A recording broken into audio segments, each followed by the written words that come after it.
ಶುರು ಮಾಡ. ಅಂತರಾಳ. ಅನಾಯಾಸ ಅಯಾಚಿತ ಸದ್ದಿಲ್ಲದೆ ಬಂದು ತುಂಬಿ ತುಳುಕಿದ 16ರ ಸ್ಪರ್ಶ.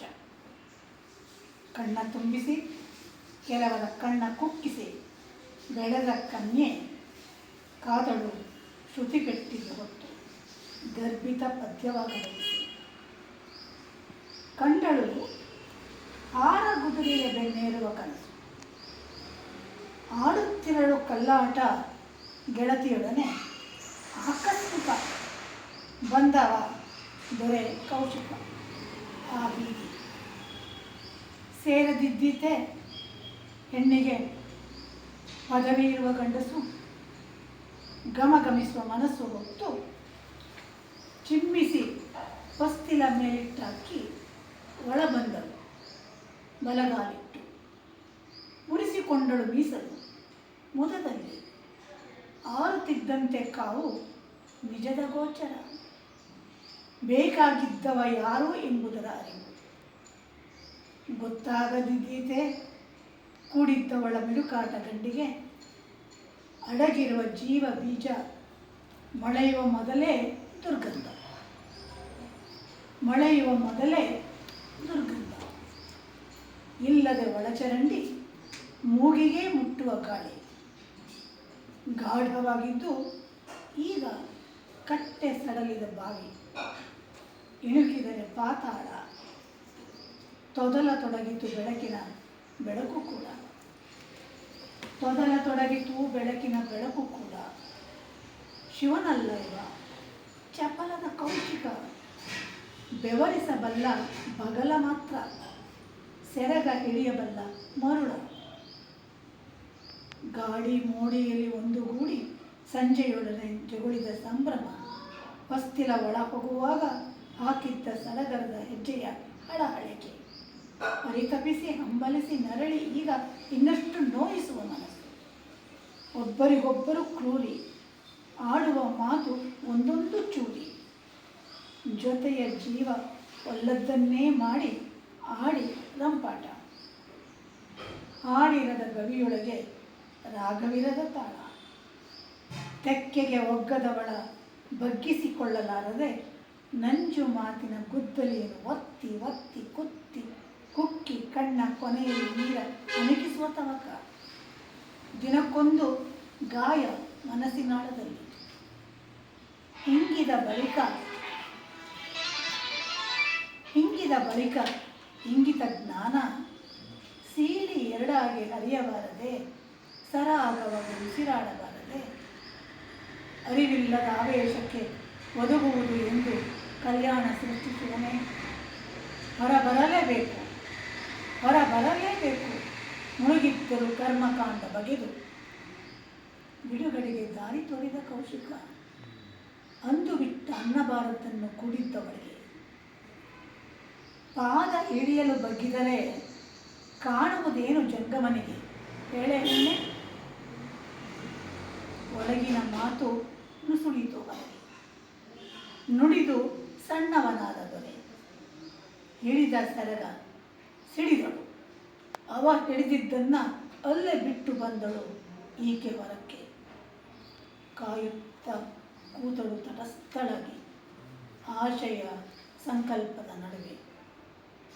ಒದ್ದು ಎಬ್ಬಿಸಿ ಕೆರಳಿಸಿ ಬೇಟೆ ಆಡುವ ದೊರೆ ಕೌಶಿಕ ನಿಂತ ಬೆಚ್ಚಾಗಿ. ಪಟಪಟನೆ ರೆಕ್ಕೆ ಬಡಿದು ಕೊಡವೆ ಒಂದೆರಡು ಗರಿ. ಮರೆಯಾಯಿತು ಕಪೂತ ಕದಳಿಯಲ್ಲಿ ಕರೆ.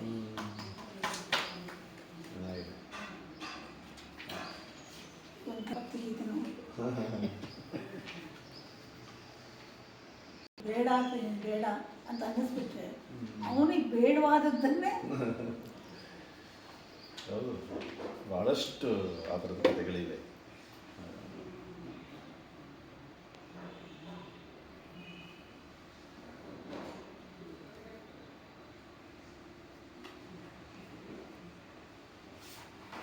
ಇವ್ರು ಯಾರು ಓದಿಲ್ಲ, ನೀವು ಓದಿರ್ಬೋದು ಅಂತ ತಿಳ್ಕೊಂಡಿದ್ದೀನಿ.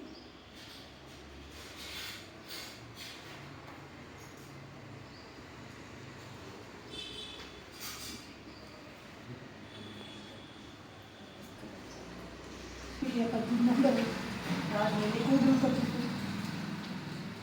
ಪದ್ಮನಾಭ ಹೆಸರು ಟೈಟ್ಲ್ ಹೆಸರಿಲ್ಲ, ಸಂಖ್ಯೆ ಇರುವ ಪದ್ಯಗಳಷ್ಟೇ ಇವು. ವಚನಗಳು.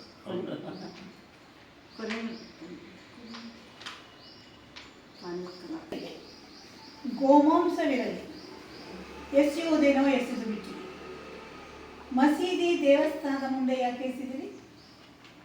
ಹಸಿದವನ ಮನೆಯ ಅಂಗಳಕ್ಕೆ ಎಸೆಯಬಹುದಿತ್ತು. ಬಡವನ ಮನೆ ಉರಿಯುವ ಬದಲು ಒಲೆ ಉರಿಸಿದ ಪುಣ್ಯ ನಿಮ್ಮದಾಗುತ್ತಿತ್ತು. ಬಶೀರ್ದಲ್ಲ ಓದಿದ್ ನೆನಪಿತಾ? ನನಗೆ ಅಲ್ಲಿ ಓದಿದ್ದೆ. ಅಲ್ಲಿ ಅದು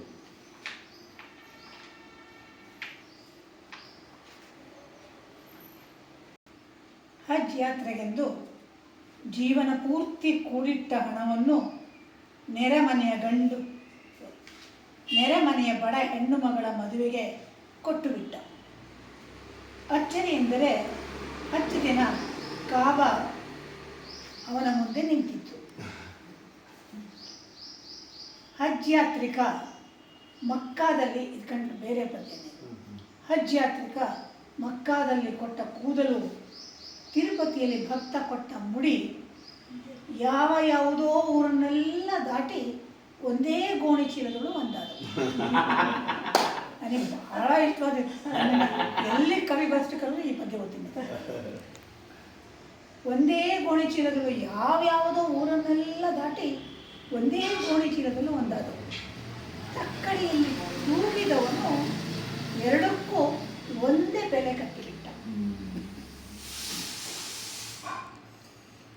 ಇನ್ನು ಇದಕ್ಕಿಂತ ಚೆನ್ನಾಗಿ ಹೇಳಲಿಕ್ಕೆ ಸಾಧ್ಯನಾ?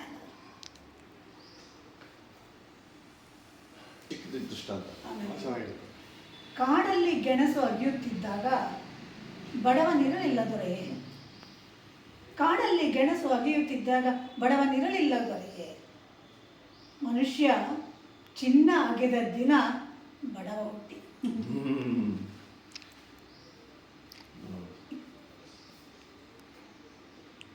ಮೋದಿ ಅಂತ ಮುಂದೆಲ್ಲ ಹೋಗಿ ಹೇಳಬೇಕು. ಆಕ್ಚುಲಿ ಬಿ ಎಂ ಬಶೀರ್ದು ಮತ್ತು ವಿಲ್ಸನ್ ಒಂದೇ ಸೆನ್ಸಿಬಿಲಿಟಿ ಅಲ್ವಾ? ಅವ್ನು ಕಟ್ಟಿದ್ದು ಅದು. ಹೌದು. ಈಗ ಅವ್ನು ಮುಂದೆ ಹೇಳಿದ್ರು ಅರ್ಥ ಆಗುತ್ತೆ, ನಮಗೆ ಕೇಳಿಸ್ಕೊಳ್ಳೋ ಸಂವೇದನೆಯಲ್ಲಿ ಕಿವಿ ಮತ್ತೆ ಕಣ್ಣು ಅರ್ಥೈಸ್ಕೊಳ್ಳೋದಿಲ್ಲ ಮತ್ತು ಅದನ್ನ ಬೇಕಾಗಿಲ್ಲ. ಅನ್ಸೋಸಲ್ಲ. ಹೃದಯನೇ ಇಲ್ಲ. ಕಣ್ಣಿದೆ, ಏನು ಮೆದುಳು ಇಲ್ಲ, ಹೃದಯನೂ ಇಲ್ಲ, ಕಿವಿನೂ ಇಲ್ಲ. ಎಲ್ಲ ಕಡೆನೂ ರಾರಾಜಿಸ್ಕೊಂಡು ಇಲ್ಲ ಏನಪ್ಪ, ಊರಲ್ಲೆಲ್ಲ ಸನ್ಮಾನ, ಅಂತಾರಾಷ್ಟ್ರೀಯ ಸನ್ಮಾನ, ಅದು ಏನು ನಿಜನಾ ಸುಳ್ಳು? ಇತ್ತೀಚೆಗೆ ಅದೇ ಇತ್ತೀಚೆಗೆ ಮಾತ್ರ ಸ್ವಲ್ಪ ಜೀವಭಯ ಜಾಸ್ತಿ ಆಗಿತ್ತು. ನೋಡಿದ್ರೆ ಗೊತ್ತಾಗ ಯಾರಿಗೆ ಅವನು ಮೋದಿ ಹಾಂ ಈಗ ಗೊತ್ತಾಗುತ್ತೆ ಅಲ್ಲ ಅಲ್ವಾ? ಅಕ್ಕ ಮುಖ ಇಬ್ರು ಇಲ್ಲ, ಇವ್ರನ್ನ ಭಾಳ ದಿನ ಸಹಿಸಲ್ಲ ಮಾಡೋದು. ಯಾವ ಹಿಂಸೆ ಆಯ್ತಲ್ಲ ಮಾರ ಭಾಳ ದಿನ, 15 ವರ್ಷ ಆಯ್ತು. ಮಾಡೋಷ್ಟ ಅನಾಹುತ ಅನಾಹುತ ಮಾಡ್ಬಿಟ್ಟಿದ್ದಾರೆ. ಮತ್ತೆ ತುಂಬಾ ಯಂಗ್ಸ್ಟರ್ಸ್ ಮನಸ್ಸನ್ನ ಪಲ್ಯೂಟ್ ಮಾಡಿದ್ದಾರೆ. ಹೌದು, ಅದು ಬೇಜಾರ. ಅದೇ ಬಂದಿರೋದು, ಅದೇ ದೊಡ್ಡ, ಅದನ್ನ ಹಾಳು ಮಾಡಿದ್ರು ಅದೇ ಪರವಾಗಿಲ್ಲ. ದೊಡ್ಡವರು ದೊಡ್ಡ ಯಂಗ್ಸ್ಟರ್ಸ್ ಮನಸ್ಸನ್ನೇ ಹಾಳು ಪಲ್ಯೂಟ್. ಅದಕ್ಕೂ ಒಂದು ಸತ್ಯದ ಒಂದು ಸನ್ನಿವೇಶ ಬರ್ತದೆ. ಈಗ ಅವ್ರನ್ನ ತಡ್ಕೊಳಕ್ಕೆ ಹಿಂಸೆ ಯಾರು ಬೇಡ ಅಂತಿದ್ದಾರೋ ಅದನ್ನು ಮೀರಿ ಅವ್ರನ್ನ ಹಿಂಸೆಯಿಂದಲೇ ಏನಾಗುತ್ತೋ ಗೊತ್ತಿಲ್ಲ, ಏನು ಮಾಡ್ತಾರೋ. ಕೂದಲು ಭಾಗತ್ರ ಭಾರಿ ಚೆನ್ನಾಗಿದೆ. ತಿರುಪತಿ ಬಹಳ ಚೆನ್ನಾಗಿದೆ. ಅಲ್ಲ ಹಚ್ಚಲ್ಲೂ ಇದು ಕೊಡ್ತಾರೆ, ಕೂದಲು ಕೊಡ್ತಾರೆ, ಮುಡಿ ಕೊಡ್ತಾರೆ. ಹೇಳ್ಬೋದು, ಕೊಡ್ತಾರೆ ದೇವರಿಗೆ ಅಂತ ಎಲ್ಲನೂ ಕೊಡೋಕೆ. ಮುಡಿ ಕೊಡ್ಲಿಕ್ಕಿಲ್ಲ, ಕೂದಲಿನ ಏನಾದರೂ ಇದು ಮಾಡ್ತಾರೆ. ಅದಕ್ಕೆ ಕೂದಲು ತೋರಿಸಬಾರ್ದು ಅಂತ ಇರುತ್ತಲ್ಲ, ಅದಕ್ಕೆ ನಾವು ಕವರ್ ಮಾಡೋದು. ನೋಡಿ ಕೊಡಿದ್ರೆ ಇವಾಗ ಮಾತ್ರ ಅಂದ್ಕೊಂಡಿದ್ದೆ ದೈವಕ್ಕೆ. ಬಟ್ ಅವ್ರದಾಗ ಹಚ್ಚಿ ಅದನ್ನ ನಾನು ನೋಡಿದ್ದೀನಿ ಫೋಟೋಗಳಲ್ಲಿ, ಅವರು ಮಾಡ್ಕೊತಾರೆ. ಹೌದಾ? ಎಲ್ಲ ಮಾಡ್ತಾರೆ ಇಲ್ಲ ಗೊತ್ತಿಲ್ಲ. ಕೂದಲು ಆಕಾಶ ನೋಡಬಾರ್ದು ಅಂತ ಅದಕ್ಕೆ ಹೆಣ್ಮಕ್ಳು ಕೂಡ ಇನ್ನೂ ಮುಚ್ಕೋತಾರೆ. ಓಹೋ, ಕೂದಲು ಕಾಣಿಸ್ಬಾರ್ದು ಅವ್ರಿಗೆ. ಅದಕ್ಕೆ ಏನು ಯಾಕೆ ನಂಬಿಕೆ ಆ ಥರ ನಂಬಿಕೆ ಬಂತ ನಮ್ಗೆ ಗೊತ್ತಿಲ್ಲ.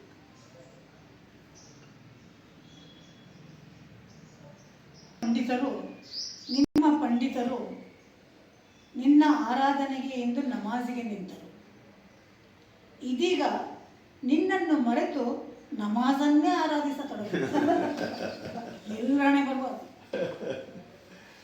ನನ್ನ ದೊರೆಯೇ, ಹಣ್ಣ ಕೊಯ್ಯಲೆಂದು ಮರಕ್ಕೆ ಏಣಿ ಇಟ್ಟವರು ಹಣ್ಣನ್ನು ಮರೆತು ಏಣಿಯನ್ನೇ ತಬ್ಬಿಕೊಂಡಿದ್ದಾರೆ. ಇದಕ್ಕೆ ಹಿಂದೂ ಮುಸಲ್ಮಾನ ವ್ಯತ್ಯಾಸ ಇಲ್ಲ.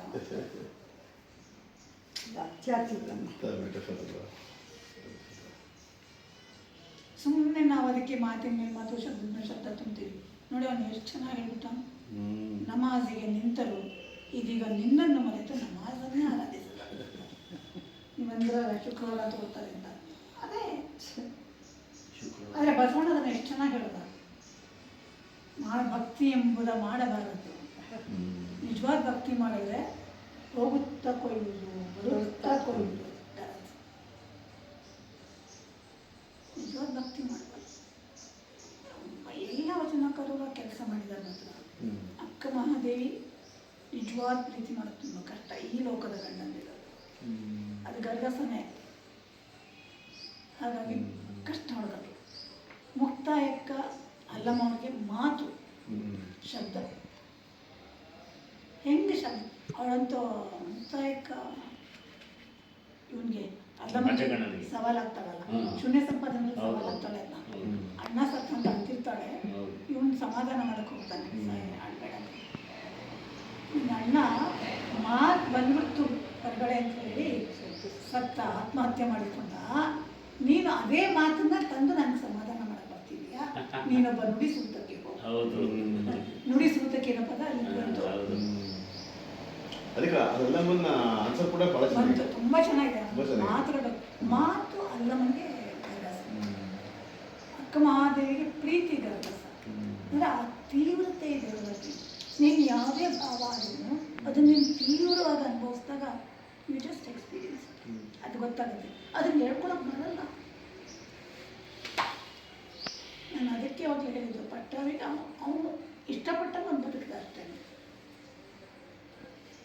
ಅವನು ಒಂದು ಮಾತನಾಡ್ತಿದ್ದ ಎಷ್ಟು ಚೆನ್ನಾಗಿ ಹೇಳ್ತಿದ್ದ ಅಂತ. ಗಾಂಧೀಜಿ ಬಗ್ಗೆ ಆಗಲಿ. ಹೌದು ಮೇಡಮ್, ಒಂದು ಉಡುಪಿ ಸಮಾಜ ಒಂದು ಇದನ್ನು ಕಟ್ಬಿಟ್ಟಿದ್ದ ಅಂತ ಕಾಣಿಸುತ್ತೆ. ಹೌದು, ನಿಸಾರ್ ಅಹಮದರ್ದು. ಆಮೇಲೆ ಸ್ವರಾಜ್ ಬಗ್ಗೆ ಒಂದು ಲೇಖನ ನಾನು ಯೋಜನಾದಲ್ಲಿ ಬರ್ಸಿದ್ದೆ. ಅಂದ್ರೆ ಅಲ್ಲೆಲ್ಲೋ ಬರ್ತಿದ್ದೆಲ್ಲ ನಾನೇ ಕೊಡಲಿಲ್ಲ ಅಂದ್ಬಿಟ್ಟು ಒಂದು 4-5 ಲೇಖನ ಇಟ್ಕೊಂಡು ಕೊಲಾಜ್ ಮಾಡ್ಕೊಂಡು ಕಳಿಸಿದ್ದೆ. ಲೇಖನಗಳನ್ನು ಹುಡುಕೊಡ್ಬೇಕು ಅಷ್ಟೇ. ಅಲ್ಲ, ನನಗೆ ಅದೊಂದು ಬಾಕಿ ಅವ್ರು ಮಾಡ್ತಾರೆ. ಅದು ಎಲ್ಲಿ ಬಂದಿದೆ ಅಂದರೆ ನಾನು ಹಳೆ ಬರೇ ಕಂಡು ನಿಮಗೆ ಇರೋಷ್ಟು ನೆನಪಿನ ಶಕ್ತಿ. ಲಕ್ಷ್ಮೀ ಸ್ತೋತ್ರ ಇಲ್ಲ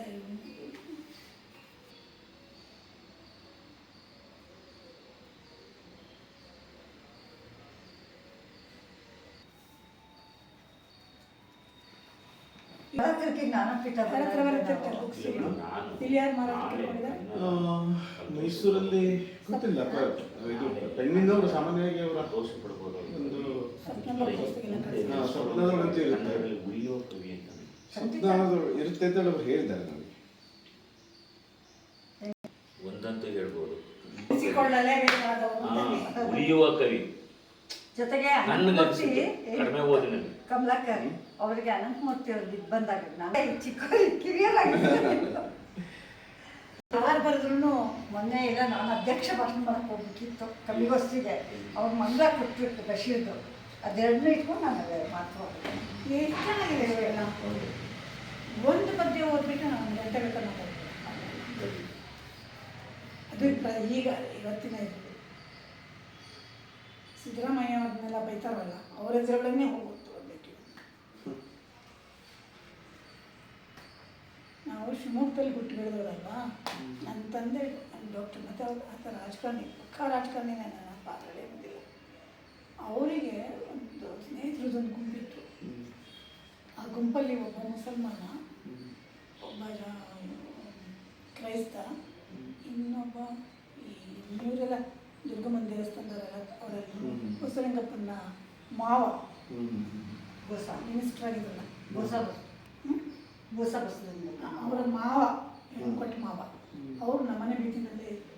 ಅವರೆಲ್ಲರೂ ಇವರಿಗೆ ಯಾರ ಮನೇಲಿ ಏನು ಹಬ್ಬ ಆದ್ರೂ ಅವ್ರ ಮನೆಯಿಂದ ನಮ್ಮ ಮನೆಗೆ ಬರೋದು ಒಂದು ಮುಸಲ್ಮಾನ್ ಒಬ್ಬ ಇದ್ದ ಇಬ್ರಾಹಿಂ ಅಂತ ಅವ್ರ ಹೆಸರು. ಅವನಿಗೆ ಹೆಸರು ನಿಜವಾದ ಹೆಸರು ಏನು ಅಂತ ನಮ್ಗೆ ಗೊತ್ತೇ ಇಲ್ಲ. ಇಬ್ರಾಮಪ್ಪ ಇಬ್ರಾಮ್. ನಂಗೆ ಅದು ಯಾವ ಜಾತಿಗೆ ಯಾವ ಮತಕ್ಕೆ ಸೇರಿದ ಹೆಸರು ಅಂತ ಕೊನೆವರೆಗೂ ಗೊತ್ತಿರಲಿಲ್ಲ. ಈ ರಜಿಯಾ ಇದ್ದಾಳಲ್ಲ ಈಗ, ಡಿ ಬಿ ರಜಿಯನ್ ತಂದೆ ಆತ. ಅವರ ಮನೆಯಲ್ಲಿ ಅವ್ರ ತಾಯಿ ಇದ್ರು, ರಜಿಯನ್ ಅಜ್ಜಿ. ಅವ್ರ ಮನೇಲಿ ಸತ್ಯನಾರಾಯಣ ಪೂಜೆ ಮಾಡೋದು. ಇಬ್ರಾಮಪ್ಪ ಮನೇಲಿ ಪೂಜೆ ಮಾಡ್ತಿದ್ದಾರೆ ಅಂತ. ನಮ್ಮನೇಲಿ ಏನಾದರೂ ಮತ್ತು ನಮ್ಮನೇಲಿ ಕಾಯಿಲೆ ಕಸಕ್ಕೆ ಏನಾದರೂ ನಮ್ಮೂರಲ್ಲಿ ಎಲ್ಲ ಕಡೆಯೂ ಯಾರ ಮನೇಲಿ ಕಾಯಿಲೆ ಕಸ ಎಲ್ಲರೂ ಕೂಡ ದರ್ಗಾ ಕಡೆ ಮಸೀದಿ ಇರ್ತಿತ್ತು, ಊರ ಕಡೆ ಅಲ್ಲಿ ಸಕ್ಕರೆ ಹಚ್ಚೋದು. ಅವ್ರುಗಳಿಗೆ ಏನಾದರೂ ನಮ್ಮ ಮನೆಯಲ್ಲಿ ನಮ್ಮ ದುರ್ಗಿ ಗುಡಿ ಬಂದು ಮೊಸರನ್ನ ನೈವೇದ್ಯ ಕೊಡೋದು. ಮನೇಲಿ ಯಾರು ಕಾಯಿಲೆ ಮಾಡಲ್ಲ ಅಂದರೆ ಮಾಡಲೇಬೇಕು ಅಂತಲೂ ಮಾಡ್ತಿರ್ಲಿಲ್ಲ, ಅವರು ಇದಿಲ್ಲ, ಸಹಜವಾಗಿ ಇರೋದು. ಈಗಲೂ ಇದೆ ಮೇಡಮ್ ಅದು, ಈಗ ಹಳ್ಳಿಲಿ ಈಗಲೂ ಇದೆ. ಬಂದ್ಬಿಡು ಅದು ಮುಸ್ಲಿಂ ಇವರದ್ದು ಒಂದು ದರ್ಗಾ ಅಂತಿದೆ.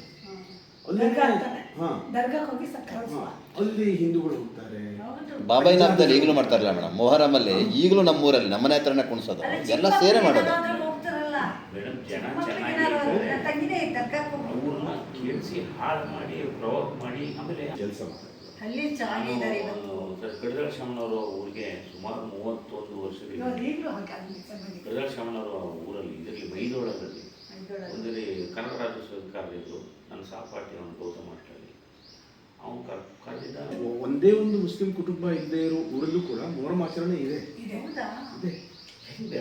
ಮತ್ತೆ ದರ್ಗಾಕ್ಕೆ ಸಕ್ಕರೆ ಹಾಕ್ಸೋದು ಇದೆ. ಎಷ್ಟು ಹಾಳು ಮಾಡ್ತಾ ಇದ್ರಪ್ಪ. ಇವತ್ತಿಗೂ ನಮ್ಮೂರಲ್ಲಿ ಗ್ರ್ಯಾಂಡಾಗಿ ಮಾಡ್ತಾರೆ ಅದನ್ನು, ತುಂಬ ಚೆನ್ನಾಗಿ ಮಾಡ್ತಾರೆ ಎಲ್ಲ ಸೇರಿ. ನಾವು ಅಷ್ಟೇ ಹೋಗಿ ಇದನ್ನು ಕೊಡೋದು, ಸಕ್ಕರೆ ಹಂಚೋದು, ಆಮೇಲೆ ಮನೆ ಹತ್ರ ದೇವ್ರು ಬಂದರೆ ಆ ನೀರು ಹಾಕೋದು, ಈಗಲೂ ಇದೆ. ಹೌದು, ಲೈಟೆಲ್ಲ ಹಾಕಿಸ್ಕೊಡ್ತಾರೆ ಮೇಡಮ್ ನಮ್ಮಲ್ಲಿ. ಒಂದು ದೇವಸ್ಥಾನ ನೋಡ್ಕೊಳ್ತಾ ಇರೋರು ಮುಸ್ಲಿಂ ಅಲ್ಲ, ನಮ್ಮನೆಗೆ ಬಂದು ದಾರ ಇರುತ್ತಾರೆ. ನಮ್ಮ ಅಮ್ಮನ ದೊಡ್ಡಪ್ಪನ ಮಗನ ಮದುವೆ ಆಯಿತು ಹಳ್ಳಿನಲ್ಲಿ. ಹೋಗ್ತೀನಿ, ಫುಲ್ ಮುಡ್ಚ್ಕೊಂಡಿದ್ದಾರೆ ಗಂಡ ಹೆಂಡತಿ ಮುಸ್ಲಿಂ ಬಂದು ದಾರ ಇರ್ತಿದ್ದಾರೆ. ನಾನು ಫಸ್ಟ್ ಟೈಮ್ ನೋಡಿದ್ದು ರೀ, ನಂಗೆ ಅದು ರೋಮಾಂಚಿತ ಆಗ್ಬಿಟ್ಟೆ ನಾನು. ಅದು ನಮ್ಮ ಮಠದೊಳಗೆ ಬಂದು ಹಿಂಗಾಯ್ತು, ಮಠದೊಳಗೆ ಬಂದರೆ ಅಂತ ನಮ್ಮೂರು ಹುಡುಗಿ ಮದುವೆ ಈಗಲೂ ಹೋಗ್ತಾರಲ್ಲ ಮೇಡಮ್, ಹೋಗೋದು ಬರೋದು ಎಲ್ಲ ಇದೆ. ನಾನು ಮುಸ್ಲಿಂ ಏರಿಯಾನೇ ನಾನು ಇರೋದು. ಇವತ್ತಿಗೂ ನಮ್ಮಲ್ಲಿ ಯಾವ ತಾರತಮ್ಯನೇ ಇಲ್ಲ ನಮ್ಮಲ್ಲಿ. ಅಷ್ಟು ಚೆನ್ನಾಗಿದ್ದು ಹಿಂದೂ ಮಹಾಸಭಾ ಅಂತ ಒಂದು ಶುರು ಆಗೋಯ್ತು. ಗಣಪತಿ ಮೆರವಣಿಗೆ ಎಲ್ಲ ಮಹಾಸಭಾ ಗಣಪತಿ ಹೌದೌದು. ಅದಾಗಿದ ತಕ್ಷಣ ಅಲ್ಲಿಂದ ಶುರು ಆಯಿತು. ದೇವಸ್ಥಾನ ತುಂಗಾ ನದಿ ಇದೆ, ಸರಿ ಯಾರೋ ಸ್ನೇಹಿತರು ತೋರಿಸಿದ್ರು. ಆ ದೇವಸ್ಥಾನದ ಇದರಲ್ಲಿ ಪೂರ್ತಿ ದೊಡ್ಡ ಪೆಂಡನ ಗಣಪತಿ ಕೂರಿಸಿದ್ರು. ಮೆರವಣಿಗೆ ಇಡೀ ಊರು ಸುತ್ಕೊಂಡು ಹೋಗೋದು. ನಮ್ಮ ಊರಿಗೆ ವಿಸರ್ಜನೆ ಅಷ್ಟು ಅದ್ಭುತವಾಗಿ ನಡೀತಾ ಇತ್ತು. ಎಲ್ಲರೂ ಸೇರ್ತಾ ಇದ್ರು, ಹುಲಿವೇಷ. ಆಮೇಲೆ ಯಾವ್ಯಾವ ಕೇಳಿಲ್ಲ, ಗೇರ್ ಕಳ್ಳ ಅಂತಂದಿದ್ದು ಕೇಳಿದಿರೋ ಪದನೆಲ್ಲ. ನಿಮ್ಮಲ್ಲಿ ಇತ್ತಲ್ಲ ಕಳ್ಳ ಇದು ಸರಿ ಅದು ಓದಿ ಸಂಸ್ಕೃತಿ ಇದೆ ಪೂರ್ತಿ. ಗೆಲೆ ನೀವು ಓದ್ತೀವಿ ಅಂದ್ರಲ್ಲ, ನಿಮ್ಗೆ ಇಷ್ಟವಾದ ಓದಿ. ಮೇಡಮ್ ಅವರಿಂದ ಇತ್ತಲ್ಲ ಕಳ್ಳನ ರಾರಗಳ ನಡುವೆನ ಏನಾದ್ರು ಮತ್ತೆ ಕೇಳೋ